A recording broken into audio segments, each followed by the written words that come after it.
Welcome to Surreal Noir. I'm your host, Kate Laity.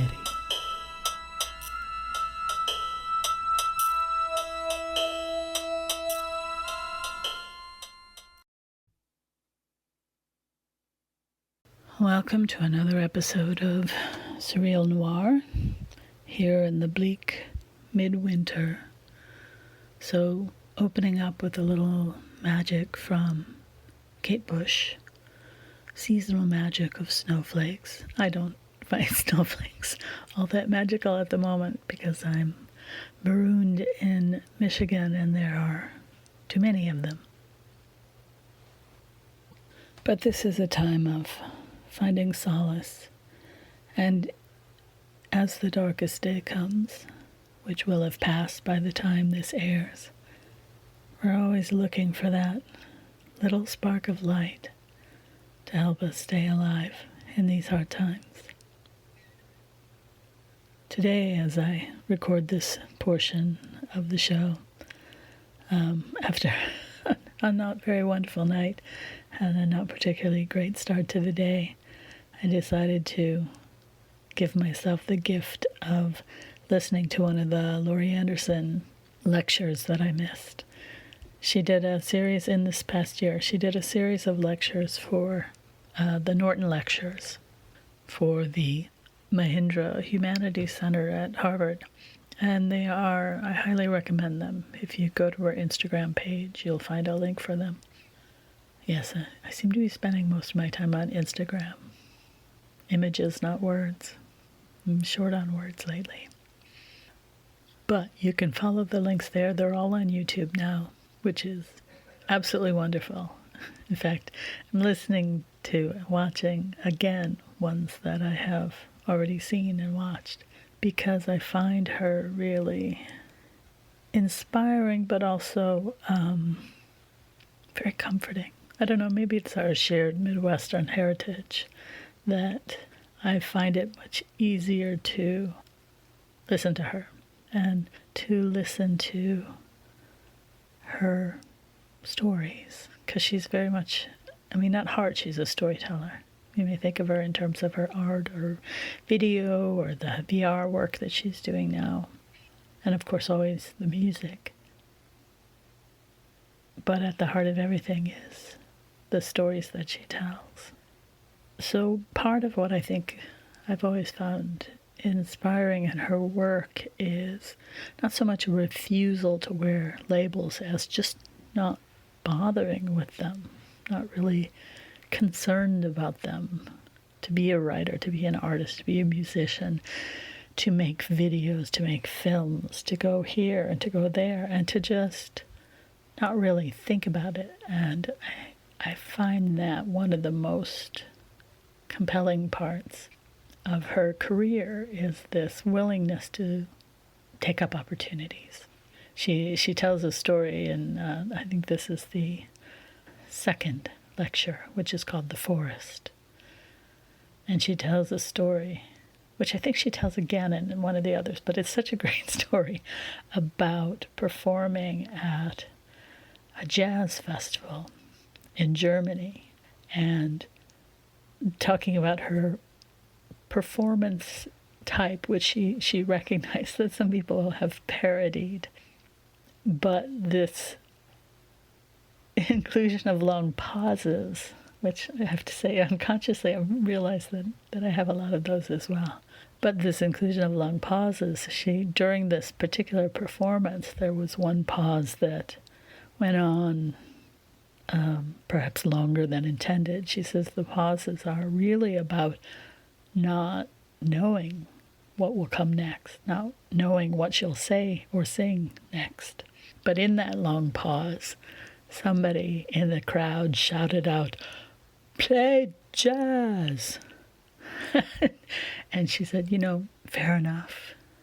It was a jazz festival, and they had every right to expect that they would be getting jazz as a performance. And at least one person was not particularly happy about that. I remember thinking of categories, I remember being much younger. Of course, sorry, memory is such an issue right now as I'm staying with my father who has Alzheimer's. But thinking back to a time when I was much, much younger and writing a surrealistic play set in the art world. And it's kind of funny to me to realize how long the interest in surrealism has gone on, and that so much of the humor that appealed to me too. And I have a podcast I do on humor, which I've neglected a little bit lately. But writing this play, surreal play that's set in the art world, and my younger brother, who went off to art school, was kind of irked by this. What do you know about art school? And again, like Laurie Anderson said, fair enough. It's a fair question.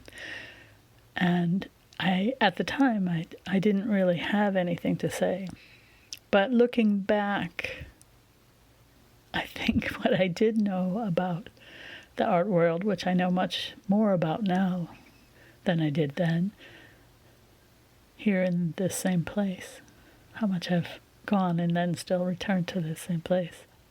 One of the things that it's about is this sense of the sort of what we often call tribalism and a cliquishness, the thing that everybody complains about in school, and yet in professional life they have a tendency to just recreate it. It's a very base human instinct. And like many of our fears, I think it's something that as culture develops, we should be able to mitigate. Just like our fear of fire, You can't stick to that kind of cliquishness any more than you can stick to fire bad. But there is very much a tendency to do that, to say people don't belong. And certainly if we look at politics, not only in this country, but in much of the Western world in recent years, fascism has really doubled down on that very, primitive sort of human instinct to say, this is us and you are them. And I think a more developed, a more humane, a more intelligent way of finding the people that you want to be around is more what Goethe called elective affinities. That is, finding people who share your values, but also share your interests, but not in a way that excludes others. It's more about saving time and not having to explain everything. And I know that it can sometimes feel like the same thing, that you're being excluded. But it's not really. It's about, especially if you're interested in creating, and everybody is. Some people have had that interest suppressed, but everybody has that love. And if you're wanting to be creating, you don't want to be wasting time on anything else. Time is the most precious thing you have. And in the same way that jargon does, people are always sneering at academics for using jargon. They don't sneer at plumbers for using jargon. And a big part of that, I think, because they both do, jargon is just the exact name for something so that you don't have to explain everything behind it. And you wouldn't want to, as your water is pouring all over your kitchen, you wouldn't want your plumber to be talking about things in terms you can understand. Explain as they could be explained to a 5-year-old, as we often hear academics. You should be able to explain it to anyone. You should be able to just explain it to a child. Well, not if you want to get anywhere. You have to save a little time by having the exact word. And that's what jargon is about. It's just this illusion of transparency. Well, I can pick up a book and read it. The humanities, and one of my about-to-be former colleagues, unfortunately, shared another story about the attacks on art history. It's all part of this, big neoliberal push to kill the humanities because they're not money-making. That everything has to be about money. We even talk about paying attention because everything in capitalist culture is about commodification. And if you think about that, then it's very important how you pay, how you spend your attention. We're constantly reminded of the cost of that. And I think an important thing that I was reminded of again, and we have to be reminded over and over and over of these things,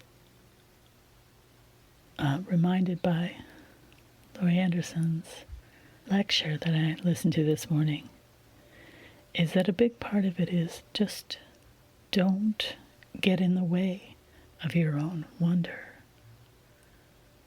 Let your curiosity run free. Let it be wild.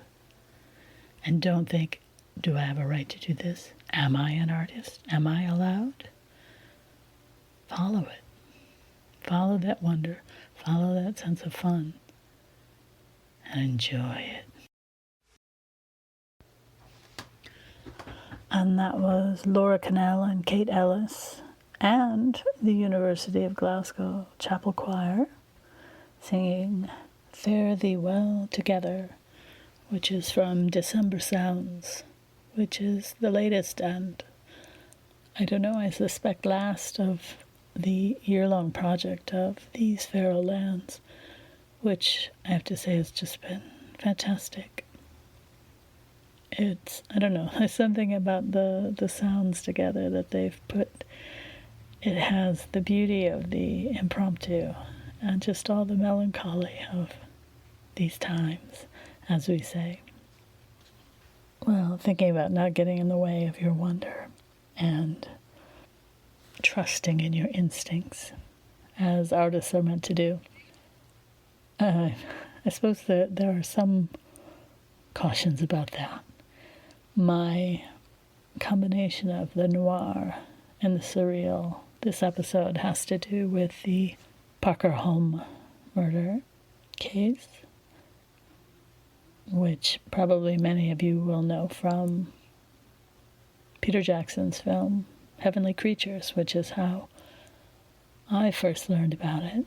But it is not, in fact, the first fictionalization of this scandalous murder trial from New Zealand in the 1950s. And in fact, the focus for me today is going to be on Vin Packer, aka Marijane Meaker, whom I mentioned in the last episode, and her novel, The Evil Friendship, which was published fairly close to the time that the news of the murder had come out. She had written about another true life murder trial in the book called Whisper His Sin, which was a kind of, murder in the vein of, I'm just reading it now, so I haven't finished it, so it's hard to talk about. But it, in a case that was seen as by many as similar to the Leopold and Loeb murder, thrill murders, except this was clearly a parricide, as was, of course, the Parker-Hulme murders. If you're not familiar with them, two young women who formed a very, very close relationship and murdered one of their mothers because they saw her as being in the way of their being together. And, well, a very complicated story, but we'll go through it sort of in pieces. Marijane Meaker, of course, one of the lovers of Patricia Highsmith, and I just ordered a copy of her novel where she names a character after Highsmith's birth name. So since it turned about it being fair play, I suppose, Cry the Owl, where a character inspired by Meaker is murdered by Highsmith, it's only fair to have a character I believe murdered. I don't know. I haven't read it yet, so we shall see. Maybe it will have to be a future episode. But named after Highsmith and apparently taking at least some of her characteristics, though that will be conversation for another time. It's much on my mind, of course, because I'm trying to wrap up this semester and all the final projects for my students, and some really interesting ones and some very thoughtful engagement, although, of course, because many of them chose to write about film adaptations, they tend to be focused on Ripley and Strangers on a Train. Though there have been a couple who did the most recent version of Cry of the Owl. And one did do Purple Noon, so that's cool. Although they did not cite my paper, my essay on the film. But I suppose it was, students doing everything at last minute. They would probably have to get it through interlibrary alone. The Heavenly Creature story is fascinating, not only for the crime aspects in this particular novel, for its dissection of the relationship, but also from an experienced crime writer who's thinking about it in terms of how to lead up to that crime. But having renewed my interest in the story, which, was completely new to me when I saw Heavenly Creatures back in the 90s. I knew Peter Jackson as a horror film director, so long before he did Lord of the Rings, I was well aware of him because of his movies like Bad Taste and Brain Dead and The Frighteners, and what am I forgetting? Oh, Meet the Feebles. Wow, one would like to forget it, but it is simply not possible. But Heavenly Creatures was seen by many of his early horror fans as, whoa, what's he trying to do now? Make an art film. So it's really funny to see sort of the innovation of his career over time, and Fran Walsh, his partner, and how far they have come and how much they have done. And again, they're a great example of this. Don't let the labels stop you. Just follow your wonder, follow your interests, and just keep going. But Heavenly Creatures was just magnetic. Great performances from, I think that was the first starring role for Kate Winslet. And it was a very compelling story, and it was very well done, and it was very fascinating. And then it was the sort of extra level of finding out, wow, it's based on real people. Well, and then in retrospect, because I think at the time I was sort of vague, I was aware it was based on a real story, but I didn't really do any research in it. I was in grad school. I was doing plenty of research in other things. But it was fascinating to uncover many things, including the fact that, of course, as many people now know, that one of the girls grew up to be crime fiction writer Anne Perry, who had a very unfortunate need to deal with the situation as, I guess, the film production company, or the studio anyway, just sort of let her know, like, oh, by the way, we're going to tell everybody about your past, which she had done her best to hide, perhaps unsurprisingly. But before I dive into that, I think time for another song. And this one is going to keep us in the surreal mode a little more. And this is Birdheaded Queen by Clara Engel. And it's from a collection of songs for Leonora Carrington. And if you go and follow Clara, and that's Engel, Engel, on Instagram, you'll find in her information a link not only to her Bandcamp site, of course, and where you'll also find Laura Canell and Kate Ellis, of course, but you'll find a link to a performance that was done in Mexico in honor of Leonora Carrington to one of her other songs. So definitely check that out.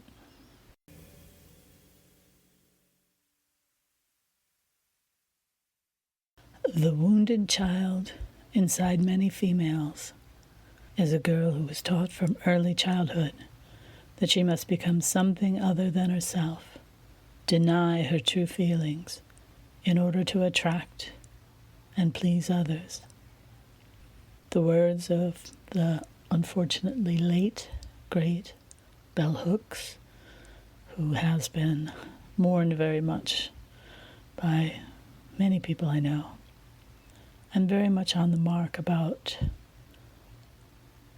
the reasons behind those intense friendships that teenage girls and almost teenage girls often form. A desperate attempt to try to hold on to a sense of ego in a way, in a world that tells them they are nothing but what they can get and what they can provide for others. Heavenly Creatures really hit that mark squarely. And part of it was due, of course, to the wonderful cast, including Kate Winslet, Melanie Linsky, who brought the young women so vividly to life. And it's amazing there aren't more books about it. There's, of course, the nonfiction book that I got probably most of the background information from, Peter Graham's book that was originally published as So Brilliantly Clever, but I mean in 2011. One of the earliest attempts to look at the crime is a book that I just recently got hold of by Julie Glamuzina, Parker-Hulme, A Lesbian View, which looks at the crime through the lens of seeing how lesbianism was viewed in New Zealand in the 50s and the knock-on effect of the sensationalism around the crime. Homosexuality continued to be criminal in New Zealand up until the 80s, which seems unbelievable. One of the things that probably influenced the film was Michelanne Forster's Daughters of Heaven, a play that was written in 1991. And again, a lot of these, they draw on the very widespread information, the diaries, that Pauline's diaries that were released, and interviews and whatnot in the court records. And Daughters of Heaven gets at sort of the friendship, less interested in sort of the sensationalism around the crime, and more at sort of understanding the strangeness of that friendship. One of the more recent books that came about largely because of the effect of the film and the popularity of the film is The Search for Anne Perry, which was written by Joanne Drayton, apparently with the approval of Perry, and that came out in 2012. I tried to read that. It was a bit prolix, to say the least. It often felt as if it were trying to... this is not a criticism necessarily of the writer, but it included so many things, including like detailed information about contract negotiations between different publishers and why she changed publishers, because of course Anne Perry had gone on to a career of writing crime fiction, much of it set in Victorian era. But anytime we got close to talking about her involvement in the crime, the narrative sort of spins away from it again, or at least, again, this was my impression of things. And I finally gave up on it because it just, too much of it was about things that didn't really hold my interest, including her conversion to Mormonism and much of that aspect of her life, which again, fine for her, but it wasn't. The search for Anne Perry seemed to be a very difficult one. So Finn Packer's novel, in contrast, is a fairly briskly paced, as again, the Marijane Meaker's writing at that time was writing for the paperback originals, and so the audience wanted, stories that moved quite along and cracked right along, and it certainly does. It's a very efficiently told story and manages to, probably for the time, deal with an audience who probably didn't know anything about the crime, or maybe had vaguely heard something, because again, crime gets around the world much faster these days. One of the other things that's come out since then, I'm trying to remember. It's always hard to go back and trace your path of recovery. I think probably this was all set in motion by starting to read Jonathan Eburn's Surrealism and Crime, which is waiting for me back in New York to get back to grips with now that I'm going to be on break for a short while. And one of the things I didn't know about, and I think also came up in Graham's book, is the murals. And this is a really fascinating aspect. Of course, in the course of both the novel and Graham's nonfiction account of the girls and the crime and the unfortunate death of the mother, is talking about the creative, imaginative life that they had together. They were writing stories and acting out their stories, and very fascinated with movies. And they had a whole elaborate scheme for talking about and having secret names for the different actors that they loved or hated. And they cover this pretty nicely in the film. But the artwork is not something that, of course, was much available. And what happens is there's a blog called Parker-Hulme at WordPress.com that shows the murals that were discovered after Pauline Parker, who had taken up a new name. She had moved to England, and Perry moved to England and then eventually to Scotland, and I think with a brief time in the U.S. as well, which I think is when she converted to Mormonism. But Pauline Parker, when the film came out, and she too was exposed as living in a small village, sold her house and moved somewhere else. And the people who bought the house discovered the mural and shared photos of it, and in the upstairs bedroom of the house. And the large mural is it's quite a fascinating thing. And if this is the kind of noirish, surreal art that interests you, I would definitely say take a look at it.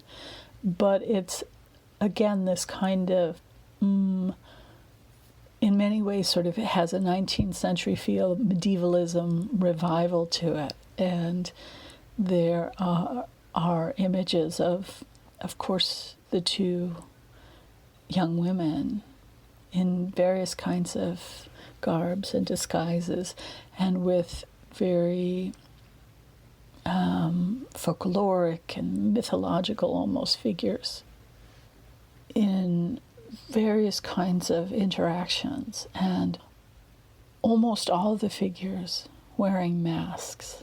So perhaps a reference to both of them taking up hidden identities, and of course never seeing each other again. So after this intense time and the intense connection together, never again to be together. And there certainly seems to be a regret about that. Both women have acknowledged the regret over what happened and the very brutal murder of Pauline's mother. But there's also, in a sense, in these images, very much a sense of the loss of that friendship. Perry, of course, is more cagey about what she feels, and I got through half of the search for Aunt Perry without feeling I had come any closer to her. So she, holds her cards very close to the chest. But the figures of Pauline, as she was then known, appear very much sad and longing and lost. And that sense of the magic that was created between the two of them is something she very much mourns. In her novel, Thin Packer, Marijane Meaker. Isn't it interesting too? Different names, different masks. Recreates one of their rituals that they completed to connect to their stories they were telling themselves about themselves. And very vivid. So the two girls sneaking out in the dark to hold their ceremonies. This is the palace of torture. These are the words: tomb, dungeon, fire, blood, agony, flogging, chains. Have you chosen your word? Martha said, yes. Speak it. Blood. Mary Drew sucked in her breath. She seemed to hesitate. Martha did not look at her, but remained sitting there with her head bowed. Mary Drew reached into her pocket, then crossed to the girl. You have chosen wisely, she said. You have chosen blood. The grave's mouth hungers for blood. Then give me the means, said Martha. Mary Drew pressed a small object into her hands. Martha doubled her hands into fists and held her wrists up. Tie these. She stretched out her ankles. And these. And Mary Drew had knotted the neckties about Martha's wrists and arms. She walked away from her, went to the window, turned her back, and looked at the night. I am Raynor now, she said. I am Raynor now. She removed her coat with trance-like movements, her back still turned to Martha. Yes, Martha said, you are. She held her tied wrists under the sheets. I can come to you, Mary Drew said. Yes, Martha said, when it is time. There is a candle in your dungeon. I can see that from the road, looking up at your window. I cannot come until you blow it out. I come only by the darkness. So here on the darkest time of the year, let's find something to spark the darkness, and maybe a little something in the air from Joan Armatrading. See you next time.